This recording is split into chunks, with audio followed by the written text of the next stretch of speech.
News 18 বাংলায় স্বাগত। কলকাতা নিয়ে আপনাদের সঙ্গে রয়েছে আমি শর্মিষ্ঠা।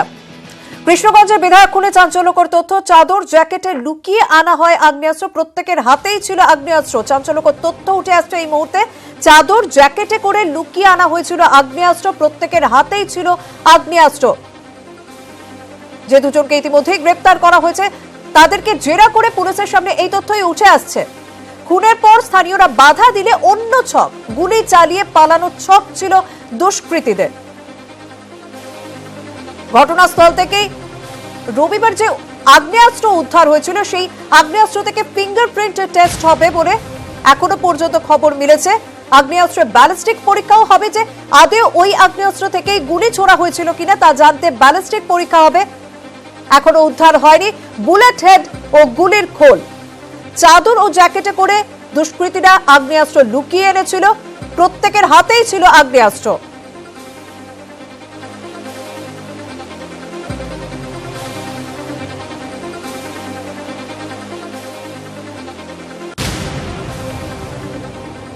রবিবার সন্ধ্যাবেলা যেইখানে এই ঘটনাটি ঘটে, যেখানে অনুষ্ঠানের উদ্বোধন করতে গিয়েছিলেন সাংসদ সত্যজিৎ বিশ্বাস, সেখানেই তাকে গুলি করা হয়। সেই ঘটনাস্থল থেকে রয়েছেন আমাদের প্রতিনিধি ভেঙ্কটেশ্বর লাহিড়ী। ভেঙ্কটেশ্বর, এখনো পর্যন্ত দুজনকে গ্রেপ্তার করা হয়েছে, কিন্তু মূল অভিযুক্ত অভিজিৎ পুন্ডারির খোঁজে তল্লাশি শুরু করেছে পুলিশ।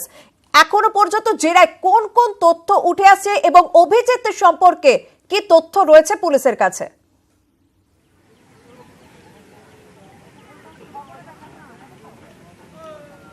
দেখো শর্মিষ্ঠা, বিধায়ক সত্যজিৎ বিশ্বাস খুনের যে ঘটনা ঘটেছিল, একদম এই যে এলাকা তুমি দেখতে পাচ্ছ, এখানেই ঘটনা ঘটেছিল। যে এলাকাটি বাঁশ দিয়ে এখনো পর্যন্ত ঘিরে রাখা রয়েছে এবং পুলিশ তদন্তে নেমে ইতিমধ্যেই দুজনকে গ্রেফতার করেছেন এবং গ্রেফতার করে তাদেরকে দফায় দফায়, গতকাল থেকেই তাদেরকে দফায় দফায় জেরা করা হচ্ছে। জেরা করে পুলিশ যেটা তদন্তে উঠে এসছে সেটা হচ্ছে, ধৃতরা কবুল করেছে যে ঘটনা ঘটার দিন তারা শুধুমাত্র একজন, যে আততায়ী মনে করা হচ্ছিল যে একজন গুলি করেছে কাছ থেকে বিধায়ককে, একজন নয়, 8 থেকে 10 জনের একটা পুরো গ্যাং ছিল এবং প্রত্যেকেই কিন্তু সশস্ত্র অবস্থায় ছিল। এবং কে গুলি চালিয়েছে সেই বিষয়টি এখনো কিন্তু তদন্তে উঠে আসেনি। ধৃতদেরকে দফায় দফায় জেরা করা হচ্ছে। জেরা করে যাদেরকে গ্রেফতার করা হয়েছে তারা স্বীকার করেছে যে তাদের যে পরিকল্পনা ছিল, অর্থাৎ তাদের দুটি পরিকল্পনা ছিল। একটা হচ্ছে বিধায়ককে খুন করার উদ্দেশ্যেই তারা এখানে জড়ো হয়েছিল ফুলবাড়িতে, এবং সেখানে বিধায়কের কাছে, তুমি জানো, বিধায়ককে পয়েন্ট ব্ল্যাঙ্ক রেঞ্জ থেকে গুলি করে খুন করা হয়। বিধায়ককে খুন করার যে ঘটনাস্থল, একদম তার কাছে কিন্তু একজন আততায়ী ছিল। বাকি যারা আততায়ীর যারা সঙ্গী ছিল প্রত্যেকেই সশস্ত্র অবস্থায় ছিল। এবং তারা যেটা জানা যাচ্ছে, যে পুলিশ জেরায় যেটা জানতে পেরেছে, যে একদম মঞ্চের ঠিক পাশে যেখানে ঘটনাস্থল, সেই ঘটনাস্থলের পাশে তুমি দেখতে পাচ্ছ যে এই যে গাছ, এই সমস্ত গাছ রয়েছে, এই সমস্ত গাছের আড়ালে প্রত্যেকেই সশস্ত্র অবস্থায় এখানে জড়ো হয়েছিল। এবং গাছের আড়ালে জড়ো হয়ে থাকার যেটা কারণ, যেটা মনে করা হচ্ছে, পুলিশ যেটা মনে করছে, যদি খুন করার পর আততায়ী পালানোর সময় যদি কোনো বাধা পেতেন, স্থানীয় বাসিন্দা যদি তাকে ধাওয়া করতেন বা বাধা পেতেন, তাহলে কিন্তু তার সঙ্গী যারা ছিলেন, আশেপাশে যে সঙ্গী যারা ছিলেন, সেই সঙ্গীরা কিন্তু এলাকায় গুলি চালাতেন। এবং গুলি চালানোর মূল কারণ হচ্ছে যে এলাকায় একটা সন্ত্রস্ত, একটা ভয়ের পরিবেশ তৈরি করা, এবং সেই কারণেই এই সঙ্গীরা কিন্তু এখানে মোতায়েন ছিল। যদিও এখান থেকে যে আততায়ী পালানোর সময় তুমি যখন পালিয়ে যাচ্ছিল, তখন স্থানীয় মানুষজন তাদেরকে ধাওয়া করেছিল, কিন্তু ধাওয়া করলেও তাকে কিন্তু ধরা যায়নি। এবং পালানোর সময় তুমি জানো যে মঞ্চের যেখানে ফুলবাড়ি ঘটনাস্থল, তার ঠিক কিছুটা দূরেই পালানোর সময় তার যে আগ্নেয়াস্ত্র ছিল, সেই আগ্নেয়াস্ত্রটাকেই ফেলে সেখান থেকে পালিয়ে যায়। ফলে যেটা জানা যাচ্ছে, পুলিশ জেরায় যেটা মনে করা হচ্ছে, যে একটা ক্লু পাওয়া গেছে, যেটা খুনের মোটিভ। সেই খুনের মোটিভ কিন্তু এখনো স্পষ্ট নয়। কি কারণে বিধায়ককে খুন করা হলো এটা যেমন স্পষ্ট নয়, তবে মনে করছে যে মূল যে অভিযুক্ত, এলাকার মানুষজন বা তার পরিবারও যেটা বলছিল, যে অভিজিৎ পুন্ডারি হচ্ছে এই ঘটনার মাস্টার মাইন্ড। তাকে গ্রেফতার না করলে কিন্তু এই খুনের রহস্যের জট কাটবে না। তবে এদেরকে এখনো দফায় দফায় জেরা করা হচ্ছে। গতকালই 14 দিনের পুলিশি হেফাজতের নির্দেশ দেওয়া হয়েছে বিচারকের পক্ষ থেকে। তাদেরকে জেরা করে আরো বেশ কিছু তথ্য উঠে আসবে এবং এই যে খুনের রহস্য, এই রহস্যের একটা কিনারা হবে এবং খুনের ঘটনারও কিনারা হবে। তবে যেটা জানতে চাইবো, তুমি যেরকমটা বললে যে জেরায় যে তথ্য উঠে আসছে, যে 8 থেকে 10 জনের দুষ্কৃতী দল ছিল এবং তারা যে পরিকল্পনা করে এসেছিল, এটা অন্তত প্রাথমিকভাবে যে তথ্য উঠে আসে সেটা পরিষ্কার, কারণ পূর্ব পরিকল্পনা করেই তারা এসেছিল। অভিজিৎ পুন্ডারি মূল যে অভিযুক্ত তার খোঁজে তল্লাশি শুরু হয়েছে, তা ইতিমধ্যে দুজনকে গ্রেপ্তার করা যায়, যেরকমটা তারা জানিয়েছে 8 থেকে 10 জন, তার মানে আরো বেশ কয়েকজন এই ঘটনার সঙ্গে জড়িত। তাদের কি কোনো স্পেসিফিক নাম উঠে এসেছে বা তারা কাদের ঘনিষ্ঠ সেই সম্পর্কে কি কোনো তথ্য উঠে আসছে পুলিশের হাতে?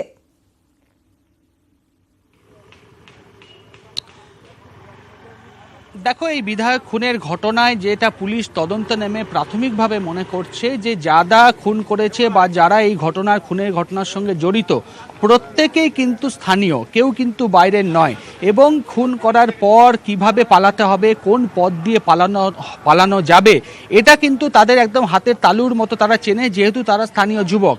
এবং যে দুজনকে গ্রেফতার করা হয়েছে, একজন যে মূল যে বলা হচ্ছে যে অভিজিৎ পুন্ডারি, সে এলাকার ফেরার রয়েছে, এলাকায় নেই, এবং পুলিশ মনে করছে সে কিন্তু জেলাতেই নেই, অন্য জেলায় গা ঢাকা দিয়েছে। এই অভিজিৎ যেমন স্থানীয়, বিধায়কের খুব বাড়ির ঠিক কাছেই থাকেন, বাকি যে দুজনকে গ্রেফতার করা হয়েছে তারা কিন্তু ফুলবাড়ি এলাকাতেই থাকেন। অর্থাৎ এই খুনের ঘটনার সঙ্গে যারা যুক্ত ছিল 8 জন 10 জন বা তার বেশি যদি জড়ো থাকে, সেখানে কিন্তু মনে করা হচ্ছে প্রত্যেকেই এই এলাকারই বাসিন্দা। ফলে পুলিশ এখনো পর্যন্ত খুনের মোটিভ স্পষ্ট করতে পারেনি, এবং তোমাকে যেটা আগেই বললাম তাদের পরিকল্পনার কথা, এটা পুলিশ জানতে পেরেছে এবং ধৃতরা স্বীকারও করেছে যে প্রত্যেকের হাতে কিন্তু আগ্নেয়াস্ত্র ছিল, যদিও প্রত্যেকে আশেপাশে, মঞ্চের খুব কাছে ছিল না, মঞ্চের কাছে ছিল, এবং তাদের একটা পরিকল্পনা ছিল যে যদি বাধা পায় তারা, তাহলে কিভাবে তারা ওই কার্য সিদ্ধি করবে। সত্যজিৎ বিশ্বাসকে খুন করাই তাদের উদ্দেশ্য ছিল, তবে খুনের মোটিভ এখনো পর্যন্ত জানা যায়নি। ধন্যবাদ ভেঙ্কটেশ্বর। অন্যদিকে রানাঘাট গেদে শাখায় রেল অবরোধ, ভায়না স্টেশনের রেল অবরোধ তৃণমূলে। কৃষ্ণগঞ্জে বিধায়ক খুনে দোষীদের শাস্তির দাবিতে রেল অবরোধ করা হয়, সব অভিযুক্তকে গ্রেপ্তারের দাবি জানিয়েছে স্থানীয়রা। ব্যস্ত সময় রেল অবরোধে স্বাভাবিকভাবেই দুর্ভোগে পড়তে হয় নিত্যযাত্রীদের।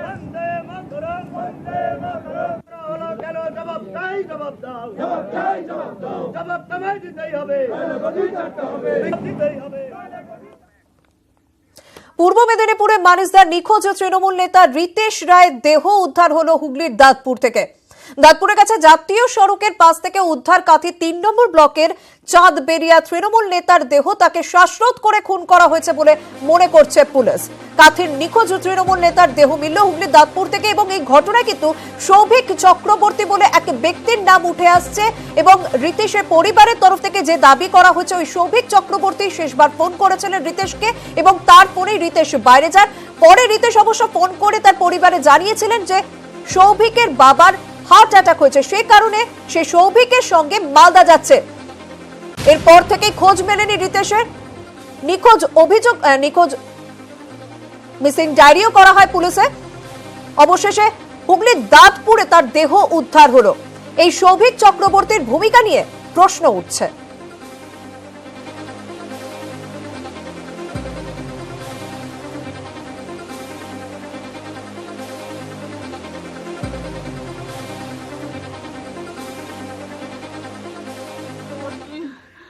বিকাশ প্রফুল্ল ভবনে চাকরি করতে বলতো, স্কুল ইন্সপেক্টর। উনি মাঝে মাঝে আমার স্বামীর সঙ্গে এসে দেখা করতো, কোনো সময় কলকাতায় বা কোলাঘাটে। সেদিন 7 তারিখ কোলাঘাটে ডেকেছিল সন্ধ্যে 7:30টার সময়। 9টার সময় আমার স্বামী ফোন করে বলে উনার বাবার হার্ট অ্যাটাক হয়েছে, আমি ওনার সঙ্গে মালদা যাচ্ছি বলে বেরিয়ে গেছে। মাঝ রাস্তায় ওকে খুন করে দিয়ে ফেলে চলে গেছে। তারপর থেকে আর কোনো যোগাযোগ করতে? তারপর থেকে আমি ভোর 5টা থেকে ফোন করছি শুক্রবার, আর কোনো হদিশ পাইনি। বাধ্য হয়ে আমাকে মিসিং ডায়েরি করতে হয়েছে। কাঁথি তৃণমূল নেতা খুনের রহস্য দানা বাঁধছে। রিতেশকে শেষ ফোন নিয়ে ধন্দে পুলিশ। রিতেশকে শেষ ফোন সৌভিক চক্রবর্তী।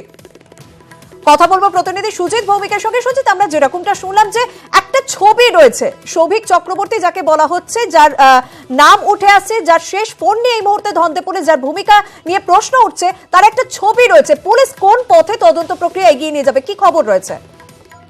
এখন সৌভিকের খোঁজেই কিন্তু পুলিশ রয়েছে।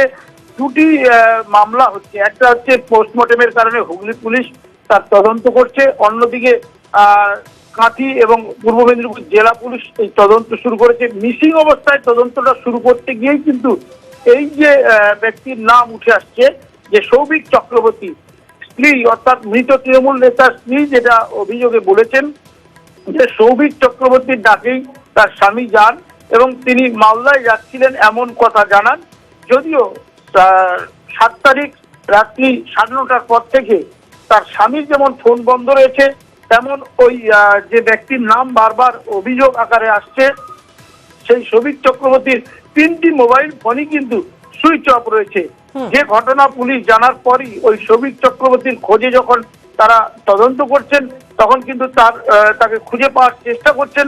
তখন পুলিশ তরফে কিন্তু কিছুক্ষণ আগে জানতে পারলাম যে পুলিশও কোনো তার মোবাইলে ফোন করে পাচ্ছে না, তার ট্রেস করতে পারছে না তাকে, এবং মোবাইল টাওয়ার লোকেট করে তাকে খোঁজার চেষ্টা করাচ্ছে। প্রথমত পুলিশ যেটা মনে করছে যে আদৌ শৌভিক চক্রবর্তীর যে নাম, সেই নামটি ওই যে ব্যক্তি বলেছেন সে আদৌ কি শৌভিক চক্রবর্তী, কিংবা যে পরিচয় দিয়েছিলেন যে শিক্ষা দপ্তরে কাজ করেন। যদিও আমরাও খোঁজ নিয়ে জেনেছি শিক্ষা দপ্তরে এখনো পর্যন্ত ওই নামের কাউকে পাওয়া যায়নি। অন্যদিকে পুলিশ সুপারও জানাচ্ছেন এই নামে এখনো পর্যন্ত তারা কিন্তু খোঁজ পাননি কোনো কিছু, অর্থাৎ ধন্দ বাড়ছে এই কাঁথি তৃণমূল নেতার খুনের ঘটনায়। ধন্যবাদ সুজিত।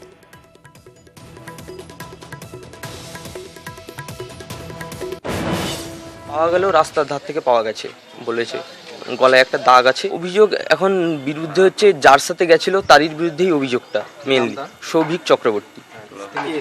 তিনি হচ্ছে এপিসি ভবনে চাকরি করে, এটুকুই বাবার মুখ থেকে শোনা। বাবা বেরিয়েছিল বাড়ি থেকে 7টা থেকে 7:30টার মধ্যে, আর লাস্ট আমাদের সাথে কথা হয় 9:30 মায়ের সাথে। ওই দিনকেই বলেছিল যে আমি স্যারের সাথে যাচ্ছি, স্যারের বাবার হার্ট অ্যাটাক হচ্ছে, আমি স্যারের সাথে মালদা যাচ্ছি। বাবা আমাকে একটা বাবা আর ওনার একটা হোয়াটসঅ্যাপের ছবি দিয়েছিলেন, যে ছবিটা আমরা থানায় জমা দিয়েছি ইতিমধ্যেই। এবার নজর রাখতে হবে শিলংয়ের দিকে। কিছুক্ষণ আগে কুণাল ঘোষ সেখানে পৌঁছে গিয়েছেন। আমরা গতকাল দেখেছিলাম প্রথমার্ধে রাজীব কুমারকে একা বসিয়ে জিজ্ঞাসাবাদ করেন সিবিআই এর তদন্তকারী আধিকারিকরা। পরে সন্ধ্যে 6:40 থেকে প্রায় 9:15 অর্থাৎ 9:30 অবধি প্রায় 3 ঘন্টা দুজনকে মুখোমুখি বসিয়ে জিজ্ঞাসাবাদ করা হয় এবং বয়ান রেকর্ডও করা হয়। আজও তাদেরকে তলব করা হয়েছে এবং কোথাও একটা কুণাল ঘোষ এবং রাজীব কুমারকে মুখোমুখি বসিয়ে জিজ্ঞাসাবাদ হতে পারে, এরকমটাই খবর মিলেছে। কথা বলবো আমাদের প্রতিনিধি অর্ণবের সঙ্গে। অর্ণব, জানতে চাইবো যে কুণাল ঘোষ পৌঁছে গিয়েছেন, রাজীব কুমার কি এসে পৌঁছেছেন, কি সম্ভাবনা রয়েছে আজকে মূলত? দেখো, 10:15-তে কুণাল ঘোষ প্রাক্তন সাংসদ এবং 11টার সময় রাজীব কুমার সিবিআই শিলং অফিসে এসে পৌঁছন এবং 5 মিনিট পর অর্থাৎ 11:05 তাকে জিজ্ঞাসাবাদের জন্য যে নির্দিষ্ট রুম, সেই রুমে নিয়ে যাওয়া হয়েছে এবং কিছুক্ষণের মধ্যে রাজীব কুমার এবং কুণাল ঘোষের মধ্যে আজ ফের মুখোমুখি তাদের দুজনকে বসিয়ে জিজ্ঞাসাবাদ করবে সিবিআই আধিকারিকরা। অন্যদিকে সারদার পর আজ রোজভ্যালি কাণ্ডেও প্রশ্নের মুখে পড়বেন রাজীব কুমার, সিবিআই আধিকারিকদের প্রশ্নের মুখে পড়বেন রাজীব কুমার। তবে রাজীব কুমার এখনো পর্যন্ত যেভাবে সিবিআই এর ডাকে সাড়া দিয়ে আসছেন, তাতে সহযোগিতা করছেন তদন্তে, তাতে সুপ্রিম কোর্টে মামলা যেদিনই হোক না কেন শুনানিতে, সেক্ষেত্রে সিবিআই এর বলার আর কোনো জায়গা থাকছে না যে তদন্তে সহযোগিতা করছে না রাজীব কুমার। তবে 11:05 থেকে আজ ফের জিজ্ঞাসাবাদ শুরু হয়েছে রাজীব কুমারকে এবং আজই কুণাল ঘোষের সঙ্গে ফের মুখোমুখি বসিয়ে জিজ্ঞাসাবাদ করবে সিবিআই আধিকারিকরা এবং পাশাপাশি রোজভ্যালি মামলাতেও আজ জিজ্ঞাসাবাদ করা হবে রাজীব কুমারকে।